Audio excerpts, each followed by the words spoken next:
How did your family react when you decided to join in 2014 Mr. Chinatown? Alam mo, Tito Boy, hindi ko alam kung nasabi ko na to sa interview. Nag-artista ako dahil hindi ako pinapayagan ng mommy ko lumabas. For example, kunwari, syempre, nung college, your friends would invite you. Oh, David, ano tayo? Punta tayo dito, labas tayo, bar tayo, something like that. So, ang sinasabi ko sa mom ko before na, Ma, meron akong go-see. Meron akong shoot. Or audition? Audition. Pero hindi naman talaga ako mag-audition. So, parang yun yung way ko para makalabas ako. But then, syempre, yung mommy mo, maghahanap eh. Di ba? Nasa na yung shoot mo? So, kaya ako like sumali ng mga Chinatown, kaya ako nag-start mag-modeling, kasi hindi ako pinapayagan. Hindi, also para mapanindigan mo na totoo yung sinasabi mo sa mami. Oo, yun talaga yun. Hahanapan ka eh. Pero ngayon, nandito na ako, di ba? Like, I'm really thankful na At noong nakapasok ka, hindi lang nakapasok, when you became very successful in the business, ano ang reaksyon ng mama? She's proud. She is super proud. Actually, nung sa Chinatown, Cute mo dito. oo nga. No? Itong litratong ito. Kit-kit na. Tingnan mo, oh. Diba? Nagkasalubong tayo niyan, 2014. Maybe, Tito No, Boy, sa di ba? Oo, kabila. ABS. Oo, right. Oh, best in active wear. Yeah, lahat yan. Ako yung nalan yan. Best in activewear, best in... Talaga? Best in formal wear. Informal and wear. active wear, yes. Active wear. Yes. Meron bang in swimwear? Hindi, ang active wear yung tawag namin, Tito Boy. So, naka-topless na kami. Nakatapis. Yes. But you won that. Yeah. Oh. You emerged first runner-up.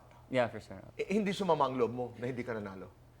After having gotten all the special, not naman all, but I think most Well, the to be special completely prizes. honest, I thought I won. You thought you won? Yeah, I thought I won. Kasi syempre,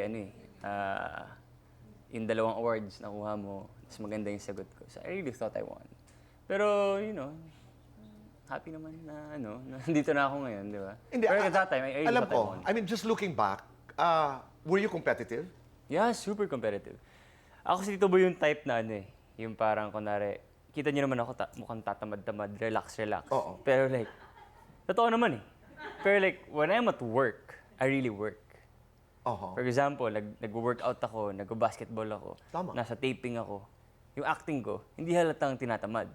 Pero yung real life ko, mabagal talaga akong gumalaw. Chill lang ako. Right. Again, ganoon din sa Chinatown nangyari, naalala ko Tito Boy, kasi parang, sabi ko, bakit ako hindi panalo? Tinanong mo after the Tinanong ko contest? talaga, oo. Sabi nila sa akin, ako daw yung nanalo sa pageant itself. Pero apparently, 50% lang yun. May 50% doon sa activities. Sa activities ko, ganyan ako, ganyan. Okay. So, yun. So, parang syempre, may mababa yung naging grade ko doon. Si Kurt, very, siya Yes. active, di ba? Like, talaga, hey bro, siya Diba? So, yun. So, actually, paminsan, kailangan ko na rin talagang maging Simula ngayon, pag nasa GMA ako, lagi na akong Kumusta ka? Ganun. Yeah. Okay. Kumusta, David? Diboy, sa? Okay naman. Kumusta ka? Oh, man. Kumusta ang buhay? Ito, okay man ako. May girlfriend ka ba? Ha? Sorry?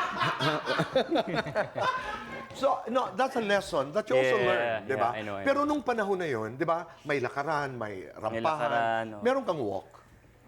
Oo, Alala ko. Paano? Nag-research ako sa no? Nag-research ako sa YouTube. How to walk. Okay. Okay. And what did you learn? Alala ko, di ko sure kung matandaan ko. Basta Okay. lagi ako nag-tiptoe. Parang ganun. Para mukha kang maangas. Kasi ngayon, kung maglakad ako ngayon, Tito Boy, sobrang tamad, di ba? Ganun, di ba? Yun yung real life kong walk eh. So, okay. Ano yung tip So, to? pag tiptoe ka, parang medyo cheat code, parang tiptoe. Di ba? Okay. Di ba? Di ba? We learned something from David today. Di ba? Tiptoe lang.